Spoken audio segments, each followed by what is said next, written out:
तो मेरे प्यारे योद्धाओं, हम लोग अब इस स्थिति में आ चुके हैं कि प्रीलिम्स के बाद हमारी दो स्थिति बनती है कि या तो हम प्रीलिम्स निकाल पा रहे हैं और अगले 4 महीने के लिए मेंस में लग रहे हैं, या फिर हमारा प्री नहीं हो रहा है और इस स्थिति में है कि अब हम क्या करें ये सोच रहे हैं।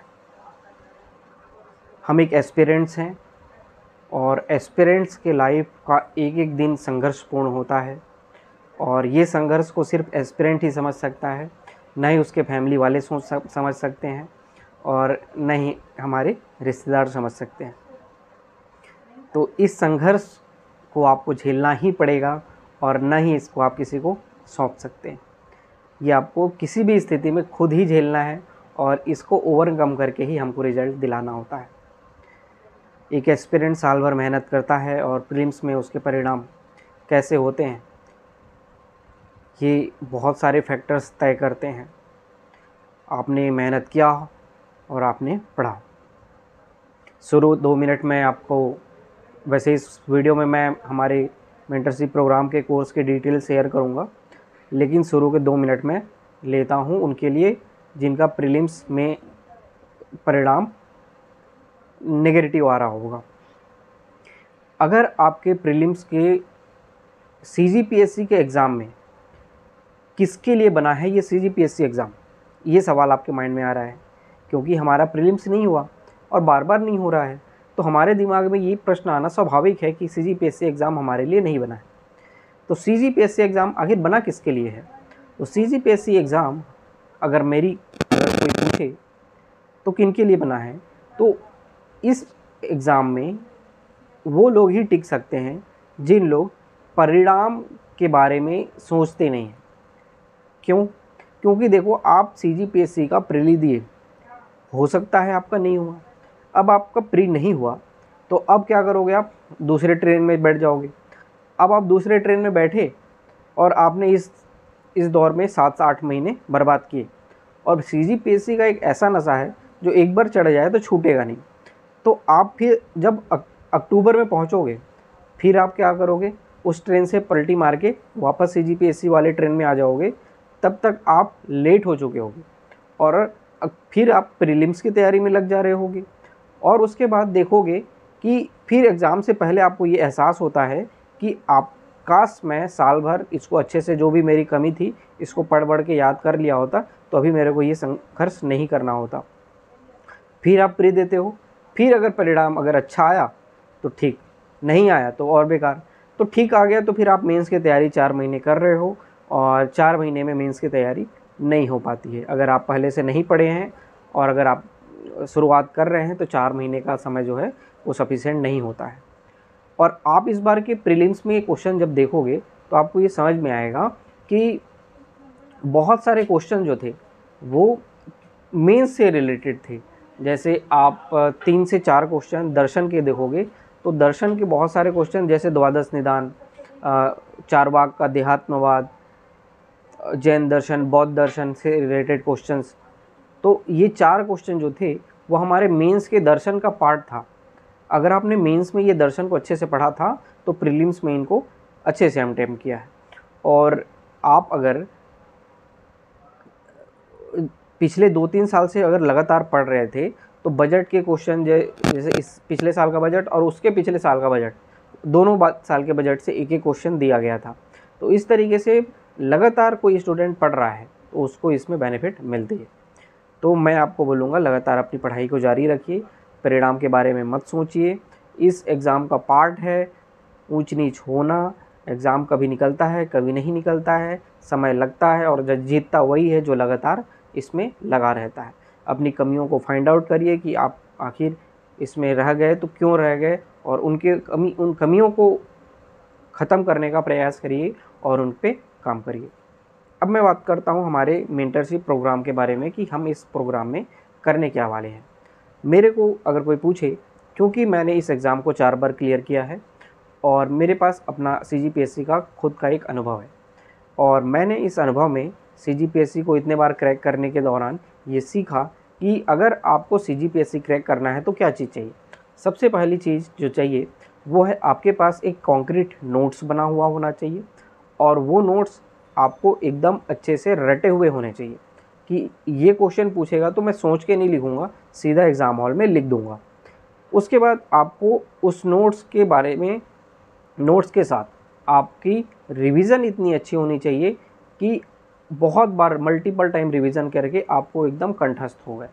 अब अगर ये आपको एग्ज़ाम से 1 महीना पहले ये डर सता रहा है कि साइंस रटना है या फिर आपको दर्शन रटना है, तो फिर गलत है। आपको ये सारी चीज़ें पहले से रट के बैठनी है। लैंग्वेज को रटना नहीं है अंतिम समय में, सब कुछ पहले से करके रखना है। तो ओवरऑल आपको पहले एक नोट्स होना चाहिए, आप एक रिवीजन करके चीज़ों को रटे हुए होने चाहिए, और तीसरी चीज़ होती है वो है आंसर राइटिंग की प्रैक्टिस। अच्छा सा अपने आंसर्स को रिप्रेजेंट करने का एक तरीका होना चाहिए। और ये आंसर राइटिंग का टेक्निक आपका 3rd स्टेज में है। कई लोग क्या करते हैं, आंसर राइटिंग को पहले स्टेज में ले आते हैं। आंसर राइटिंग तब इम्पॉर्टेंट है जब आपको चीज़ें याद हो गई होगी, आपका जो भी वीक पॉइंट है वो स्ट्रॉन्ग हो चुका होगा, और आपको सिलेबस का बहुत बड़ा स्टैटिक पार्ट याद हो चुका होगा, तब आप टेस्ट में उतरते हैं और आंसर राइटिंग की प्रैक्टिस करते हैं। आप ये भी कर सकते हैं कि आपको अगर कुछ नहीं आता है तो आंसर राइटिंग की प्रैक्टिस आप करेंगे कैसे, भले ही आपको देख के लिखना पड़े, लेकिन आप देख के लिखिए, लेकिन आप आंसर राइटिंग की प्रैक्टिस वहाँ से स्टार्ट कर सकते हैं। सीधे आप टेस्ट सीरीज में जैसे उतरते हैं तो उसमें क्या होता है कि आपको डिमोटिवेशन होता है, क्योंकि आपने अभी प्रिपरेशन किया ही नहीं है। तो पहले आप प्रिपेयर होइए, उसके बाद टेस्ट सीरीज दीजिए। तो रैंक कैसे इम्प्रूव होता है? तो रैंक इम्प्रूव कैसे होता है? Paper number 1, paper number 4, paper number 6 और पेपर नंबर 2, इसमें अगर आपने अच्छे स्कोर किए हैं तो आपके रैंक बहुत ऊपर होता है। आप लाख मेहनत कर लो, पेपर नंबर 7 में 70, 80, 85 से ऊपर आपका इस बार जैसे हुआ। बहुत मेहनत करने वाले लोग भी कितना पाए? 85 नंबर। कम मेहनत करने वाले कितना पाए? 75 नंबर। 10 ही नंबर का डिफरेंस हुआ। लेकिन अगर आप paper number 1, paper number 2, paper number 4 और पेपर नंबर 6, जो कि पूरा आपके हाथ में होता है, खास करके पेपर नंबर 1, 4 और 6 तो ये स्टैटिक है, इसमें कोई डायनामिक चीज़ें होती नहीं। तो इसके पूरे सिलेबस आपके अच्छे नोट्स प्रिपेयर मैं कराऊंगा, और मेरे जो नोट्स होंगे वो आपको PDF फॉर्म में ग्रुप में मिलते हैं, और उसको आप प्रिंट करा के रटने का प्रयास करते हैं। हमारे प्रोग्राम में रात को 11 बजे आपको ये पता चलता है कि कल सुबह आपको क्या करना होता है। तो आपको ये टेंशन नहीं है कि कल उठ के आपको पढ़ना क्या है, कहाँ से पढ़ना है, कैसे पढ़ना है, कुछ नहीं सोचना है। आपको रात को एक चार्ट मिलता है कि आपको कल सुबह उठ के क्या पढ़ना है, तो आपको ईमानदारी से सुबह उठ के उस चार्ट को देख के अपनी पढ़ाई को शुरू करना होता है। और उस जैसे सपोज़ कि आपको 1 हफ्ते का ये टारगेट मिला है कि मैं बोला हूँ इस हफ्ते हम लोग साइंस कंप्लीट करेंगे, तो आपको साइंस का पहले मैंने नोट्स दूंगा PDF फॉर्म में, आप उसको प्रिंट कराएंगे, और साइंस के उस टॉपिक्स को डे वाइज एक एक दिन में कैसे कैसे छोटे छोटे हिस्सों में उस सिलेबस को पार्ट करके ख़त्म करने का है, इसका प्रयास हम लोग करेंगे। तो हम लोग पहले मैं नोट्स आपको दूंगा। नोट्स खास करके आपको हिंदी मीडियम में ही मिलेगा, और इंग्लिश में अभी मेरे पास उतने अच्छे कंटेंट अभी अवेलेबल नहीं है, तो अभी मैं आपको कुछ सब्जेक्ट के ही इंग्लिश में नोट्स दे पाऊँगा, बाकी आपको हिंदी में ही मैं नोट्स प्रोवाइड करा पाऊँगा। तो नोट्स आपको मिला है, आप उसको प्रिंट कराएंगे। जैसे खास करके साइंस, दर्शन, लैंग्वेज में कुछ पार्ट, और पेपर नंबर 7 के पूरे नोट्स, तीनों पार्ट के नोट्स, और बिहेवियरल साइंस के, और फिजिक्स, केमिस्ट्री, बायोलॉजी के, मैथ्स की पूरी क्लासेस मैं कराऊंगा आपको। मैथ्स पढ़ने का तरीका हमारी ये रहेगा कि जैसे आपका एक वीक में मंडे स्टार्ट हो रहा है, तो मंडे को मैं ये बोलूँगा कि इस वीक आपको चाल समय दूरी, इस वीक आपको प्रतिशत, इस वीक आपको लाभ हानि पढ़ना है। तो मैं बोलूँगा जब कि इस वीक हम लोग ये टॉपिक पढ़ेंगे मैथ्स का, तो आपके पास जो मैथ्स की बुक होगी उससे आप उस मैथ्स की बुक से उस टॉपिक की प्रैक्टिस खुद से करेंगे। और फ्राइडे को आपको क्या मिलेगा, उस टॉपिक से रिलेटेड 30 से 40 क्वेश्चंस मिलेंगे, और उस क्वेश्चन की प्रैक्टिस आपको खुद से करनी है। और इसके बाद आपको संडे को उस 35 से 40 जो क्वेश्चन बने हुए हैं मैथ्स के, उसके सॉल्यूशन वीडियो फॉर्मेट में आपको यूट्यूब में मेरे द्वारा प्रोवाइड किया जाएगा। उसके लेक्चर्स को सुन के आपको एक अलग से मेंस की मैथ्स की कॉपी बनानी है, और इस तरीके से यूनिट वाइज करके वो क्वेश्चन भी ये मिलेगा आपको, उसके सॉल्यूशंस भी मिलेंगे लेक्चर के फॉर्म में, देख के समझना है और अपनी कॉपी में बनाना है। इस तरीके से आपके साथ क्या होता है कि आप अपनी पूरी की पूरी सिलेबस मेंस में जितना भी मैथ्स का टॉपिक लिखा हुआ है उसके पूरे क्लासेस मैं आपको कराऊंगा, पूरे नोट्स मैं बनवाऊंगा, पूरी इसकी मैथ्स की जो आपकी वीकनेस है उसको ख़त्म करने का हमारा प्रयास रहेगा। तो आपको ये टेंशन नहीं रहेगा कि मैथ्स आपको पढ़ना कहाँ से, सिर्फ हमारे सिलेबस में मैथ्स की क्लासेस होती हैं और किसी भी सब्जेक्ट की क्लासेस मैं नहीं कराता हूँ। नोट्स आपको जितना रिक्वायर्ड है वो मैं आपको दूंगा, और जिस सब्जेक्ट के नोट्स मार्केट में अच्छे अवेलेबल हैं, जैसे समाजशास्त्र की टुटेजा की बुक अच्छी आती है तो वो आप पढ़ेंगे, हिंदी इंग्लिश की छत्तीसगढ़ी भाषा की जो बुक आती है वो मार्केट से मिल जाएगी। आपको इंडियन हिस्ट्री का प्रतियोगिता सारांश से ही आपको करना है, दर्शन का मेरे से मैं आपको प्रोवाइड कराऊंगा, छत्तीसगढ़ के पार्ट का मोस्टली पार्ट आप हरिराम पटेल के बुक से पढ़ रहे हैं। तो जो बुक मार्केट में अच्छे अवेलेबल हैं आप बुक से पढ़ेंगे, वो मैं आपको बताऊंगा कहाँ से पढ़ना है। और जो मार्केट में बुक्स नहीं अच्छे हैं, जिनके नोट्स बनाने की ज़रूरत है, वो मैं आपको हैंड रिटन नोट्स दूंगा। नोट्स का मतलब वो नहीं होता है जो आप कोचिंग में पढ़ाई करके नोट्स बनाते हैं, एक्चुअल में वो नोट्स नहीं होता है। नोट्स वो होता है जो आपके सिलेबस को छूता हुआ रहे, आपके सिलेबस में जो शब्द लिखे हुए हैं उस हर एक शब्द से जुड़ा हुआ एक अच्छा कंटेंट, जो अधिकतम 15 नंबर के सवाल को भी टैकल कर ले, इस तरीके का एक नोट्स प्रिपेयर मैं करके आपको दूंगा। वो आपको अच्छे से रटना है। क्वेश्चन आप एग्जाम हॉल में जाके देखते हैं कि क्वेश्चन 3 प्रकार के होते हैं। पहला एक क्वेश्चन होता है स्टैटिक पार्ट ऑफ क्वेश्चन, जो सिलेबस में लिखा हुआ है, पूछ दिया हृदय की संरचना क्रियाविधि बता दी।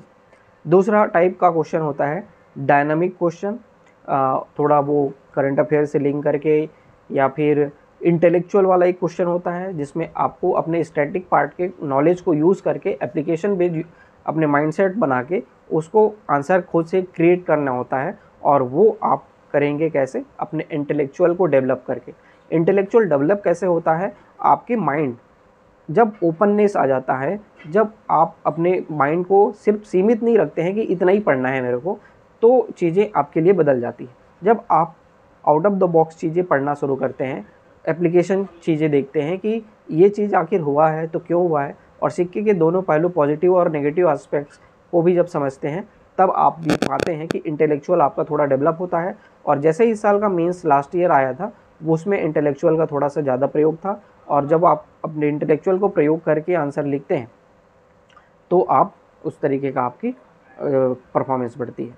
और तीसरा एक क्वेश्चन होता है वो आपके कॉन्सेप्चुअल बेस्ड क्वेश्चन होते हैं, जो स्टैटिक पार्ट के कॉन्सेप्चुअल का प्रकार होता है। अगर कॉन्सेप्ट आपके क्लियर हैं तभी आप उनके आंसर्स को कर पाते हैं, नहीं तो थोड़ी सी आपको समस्या बढ़ जाती है। तो मैंने क्या बताया, रात की शुरुआत होती है मेरे टारगेट से, रात को आपको टारगेट मिलता है जो आप सुबह उठ के उसको करते हैं। टारगेट में डेली लैंग्वेज का कंटेंट होता है, मेरे वीडियो यूट्यूब में डेली आते हैं सुबह सुबह, और उसमें मैं हर दिन लैंग्वेज के क्वेश्चन खास करके पूछता हूँ। आपकी एक लैंग्वेज की कॉपी बनेगी, और उस लैंग्वेज की कॉपी में मैं मॉर्निंग में जो भी वीडियो बना के क्वेश्चन पूछूंगा उसके आप क्वेश्चन लिखेंगे, आंसर खुद लिखेंगे, आंसर को खुद मैच करेंगे बुक से लैंग्वेज वाले, और इस तरीके की लैंग्वेज की प्रिपरेशन आपको 4 महीने हम लोग करेंगे। पेपर नंबर 1 में आप टारगेट रखेंगे माइंड में कि 140 से ऊपर हमको स्कोर करना है। उसके लिए हिंदी इंग्लिश छत्तीसगढ़ी तीनों सेक्शन आपका बहुत स्ट्रांग होना चाहिए, और ये स्ट्रांग करने के लिए आप 1 महीने या 15 दिन में नहीं कर सकते, पूरे 4 महीने या पूरे साल भर अगर आपने अच्छे से मेहनत इस पर किया है तब जाके आप इसमें पकड़ बना सकते हैं।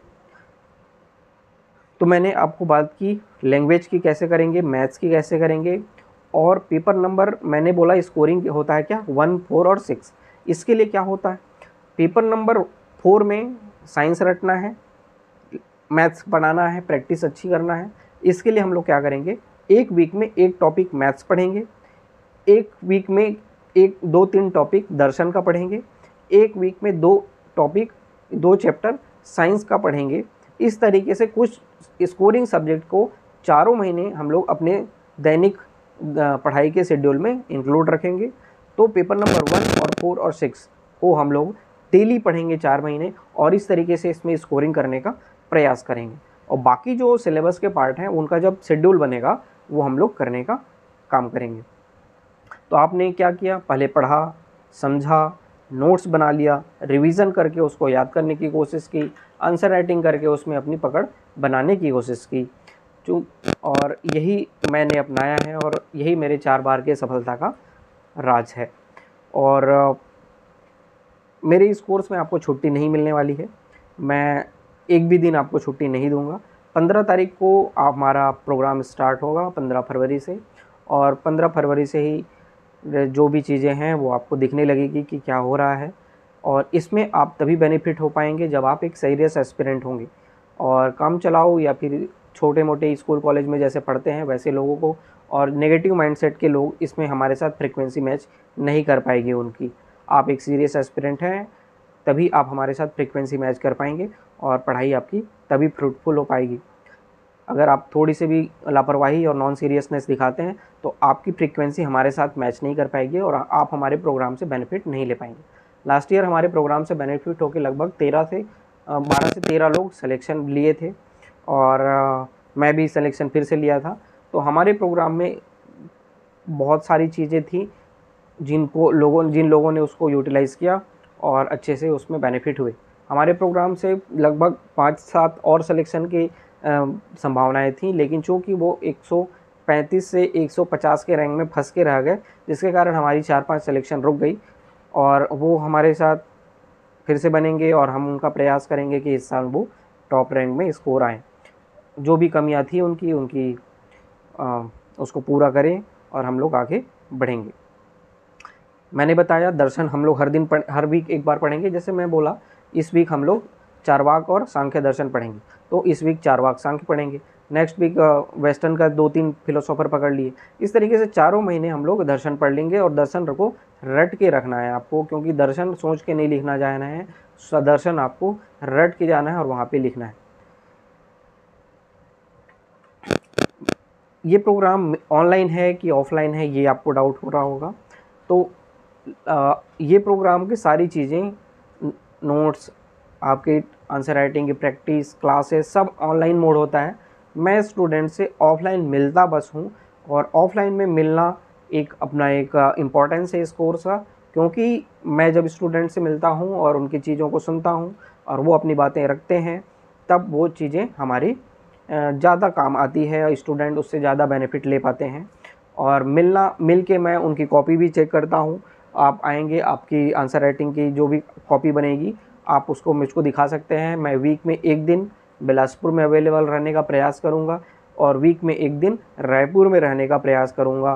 तो एक दिन रायपुर में और एक दिन बिलासपुर में जगह आपको हमारे जो कोर्स ज्वाइन करते हैं उनका एक व्हाट्सएप का ग्रुप बनता है, उसमें प्रोवाइड किया जाता है डेट और टाइम और प्लेस कि मैं कहाँ पे आपको वहाँ पे मिलूँगा। आप वहाँ पे आते हैं, आपने जो भी क्वेरी होती है आप मुझसे मिलते हैं, ख़त्म करते हैं। आप अपनी कॉपीज़ जो आंसर राइटिंग की होती है उसकी कॉपी को आप प्रत्यक्ष रूप से मुझसे चेक भी करवाते हैं। मैं उसको सामने आपके हाथ में ही चेक करके आपके सामने ही उसकी फीडबैक एक्सप्लेन करके बता के दूंगा, और इससे आपके आंसर राइटिंग की भी इम्प्रूवमेंट होगी। ऑनलाइन में जो हमसे रायपुर बिलासपुर में नहीं जुड़ पाते हैं वो PDF फॉर्म में अपने आंसर्स भेजते हैं। सबकी कॉपी मैं चेक नहीं कर पाता हूँ, लेकिन प्रयास करता हूँ कि सबकी कॉपी मैं चेक करूँ, क्योंकि ये प्रोग्राम को मैं ही मेंटर करता हूँ और मैं किसी व्यक्ति को हायर करके कॉपी चेक नहीं करवाता हूँ। और सारी चीज़ें अपने कंट्रोल में, नोट्स भी मैं ही बनाऊँगा आपका, और आपकी कॉपी भी मैं ही चेक करूँगा। बैकग्राउंड में सपोर्ट स्टाफ रहते हैं, लेकिन जो मुख्य भूमिका होती है वो मैं ही करता हूँ। आप कंप्लीटली मेरे अंडरटेकन में ही अपनी पढ़ाई को कंटिन्यू रखते हैं। तो ये ऑनलाइन ऑफलाइन की जो बातें हैं, ऑफलाइन में सिर्फ मुलाकात होती है, बाकी सारे प्रोग्राम हमारे ऑनलाइन में ही चलती है। अपने माइंडसेट को क्लोज बॉक्स नहीं रखना है, ओपननेस ज़्यादा रखनी चाहिए। अपने आसपास की चीज़ों से अवेयर होंगे तब आप आउट ऑफ द बॉक्स चीज़ें सोच पाएंगे। और इस 4 महीने के जो प्रोग्राम हमारा होगा उसमें आप ये कभी भी मत सोचें कि आपको 2-3 चीज़ें करनी है। आप एक सीरियस एस्पिरेंट हैं, मतलब आप सिर्फ और सिर्फ सोते जागते बैठते खाते पीते हर समय सिर्फ और सिर्फ अपने एग्ज़ाम के बारे में सोच रहे होते हैं, और हमेशा अपने माइंडसेट को पॉजिटिव रखते हैं कि इस साल मेरा हो रहा है और मैं अपनी पूरी क्षमता का प्रयोग करके अपने परफॉर्मेंस को ऊपर लेके जाऊंगा। और इसके लिए जो भी ज़रूरत है हम आपके साथ हैं। और जो एक क्वेश्चन पूछा जा रहा है कि टेस्ट सीरीज इसमें क्या रहता है, तो इस कोर्स का में हमारे टेस्ट सीरीज सिर्फ कोर्स का एक 10% पार्ट है। अब आप एक क्वेश्चन पूछोगे कि टेस्ट सीरीज़ देना चाहिए कि नहीं देना चाहिए और कब देना चाहिए। तो मैं आपको यही बोलूँगा कि टेस्ट सीरीज़ देना चाहिए, लेकिन किनको देना चाहिए? जिनका प्रिपरेशन होता है या जो अच्छे से प्रिपरेशन कर लेते हैं। तो आपके लिए यही सलाह रहेगा कि आप अपनी प्रिपरेशन को अच्छे से रखिए, अपनी पढ़ाई अच्छे से करिए, उसके बाद टेस्ट सीरीज़ में उतरिए। उससे पहले आप टेस्ट सीरीज़ में मत उतरिए। टेस्ट सीरीज़ उनके लिए है जो अच्छे से पढ़ाई कर चुके होते हैं और अब वो टेस्ट देने जाते हैं। इसमें क्या होगा कि मैं आपको एक टेस्ट सीरीज़ का रिकमेंडेशन दूंगा। हमारे टेस्ट सीरीज़ से आपको कंप्लीट बेनिफिट नहीं मिलेगा, ये मैं आपको ईमानदारी से बोल रहा हूँ। और आपको हमारे साथ एक ऑप्शन में एक ऑफलाइन टेस्ट सीरीज़ भी ज्वाइन करना होगा, और उस ऑफलाइन टेस्ट सीरीज़ में जो टाइम टेबल बनेगा, सपोज़ आपका बोल दिया कि 1 मार्च को लैंग्वेज का पेपर होगा, 10 मार्च को साइंस का पेपर होगा, 15 मार्च को मैथ्स का पेपर होगा, 20 मार्च को दर्शन का पेपर होगा। तो उसी के शेड्यूल के हिसाब से हमारा शेड्यूल फिक्स होगा डे वाइज।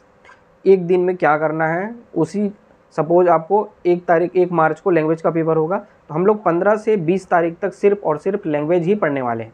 और हम लोग 15 से 20 तारीख तक सिर्फ लैंग्वेज ही पढ़ेंगे और लैंग्वेज में हम लोग अच्छा परफॉर्मेंस करने का प्रयास करेंगे। और आप ये ध्यान रखना कि 15 फरवरी से लेके जो हमारा 28 फरवरी तक होगा का दिन, इसमें सिर्फ और सिर्फ पेपर नंबर 1 के ऊपर हमारा ध्यान ज़्यादा रहेगा। और 1 मार्च को जो हमारा पेपर होगा लैंग्वेज का, उस वहाँ तब तक हम लोग पेपर 1 में बहुत अच्छा पकड़ बना के रखेंगे। 15 दिन सिर्फ लैंग्वेज पढ़ेंगे और लैंग्वेज का स्कोर हम लोग बढ़ाने का प्रयास करेंगे। तो ये सारी चीज़ें हैं, बहुत सारी चीज़ें बोलने के लिए और भी है। और मैंने आपको मीटअप के बारे में बताया, हमारे मेंस के कोर्स के बारे में जो भी चीज़ें हैं वो आपको बताई है।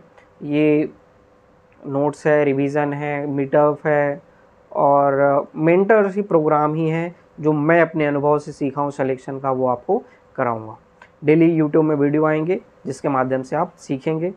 नए बच्चों के लिए ही ये एक प्रोग्राम को मैंने यूट्यूब में समझा रहे हैं, और जो पुराने बच्चे हैं उनको ये करना हुआ है, पैटर्न वैसे ही चलने वाला है और बहुत सारी चीज़ें वैसे ही रहेंगी। कुछ चीज़ें बदलेंगी, बाकी चीज़ें वैसे ही रहेंगी। और बीच बीच में हम लोग गूगल मीट के माध्यम से, क्योंकि मैं अब हर बार हर सब से नहीं मिल सकता, तो हम लोग एक गूगल मीट भी करते हैं। तो गूगल मीट के माध्यम से भी मैं आपसे इंटरेक्ट होता हूँ। आप अपनी बातों को रखते हैं, मैं अपनी बातों को रखता हूँ, और हम एक दूसरे की बातों को रख के अपनी चीज़ों को समाधान करने का प्रयास करते हैं। कोर्स से जुड़ें, और कोर्स से जुड़ने के लिए आपको हमारे टेलीग्राम में एक चार्ट गया है जिसमें, और हमारे इस वीडियो के यूट्यूब में भी देखेंगे, आपको डिस्क्रिप्शन में एक नंबर मिलेगा, उस नंबर में कॉल कर सकते हैं, व्हाट्सएप मैसेज कर सकते हैं और आप अपना एडमिशन उसमें ले सकते हैं। तो जो भी चीज़ें रहेंगी, हम लोग व्हाट्सएप का एक ग्रुप बनाएंगे, जो भी जुड़ेंगे और हमारी प्रोग्राम वहीं पे ऑपरेट होगी। और जो भी, मैं ये नहीं बोलूँगा कि मैं 4 महीने में आपको एक रिवॉल्यूशनरी चेंज करके दूंगा, लेकिन ये है कि 4 महीने में वो लोग ज़्यादा बेनिफिट कर पाएंगे जो लोग पहले बहुत मेहनत कर चुके हैं, और मेहनत को एक सही दिशा दिखाने की ज़रूरत है। और हमारे साथ चूँकि पिछले साल से कई सारे बच्चे जुड़े हुए हैं और वो अपना इम्प्रूवमेंट डे बाय डे कुछ करे हैं, तो उनके लिए भी ये 4 महीना बहुत क्रूशियल होता है, क्योंकि यही 4 महीने में पढ़ के हम अपना रिजल्ट शो अप करते हैं। तो यहीं पे उनको ज़्यादा बेनिफिट मिलेगा जो पहले हमारे साथ या फिर अपने साथ भी बहुत मेहनत कर चुके हैं। नए आए बच्चे थोड़ा सा लेवल अपना अप कर सकते हैं, लेकिन मैं ये नहीं क्लेम करूँगा कि आप 4 महीने में हमारे साथ रिवॉल्यूशनरी चेंज करके बहुत अच्छा करेंगे, लेकिन मैं ये ज़रूर बोलूँगा कि आप बहुत अच्छा करेंगे 4 महीने में हमारे साथ।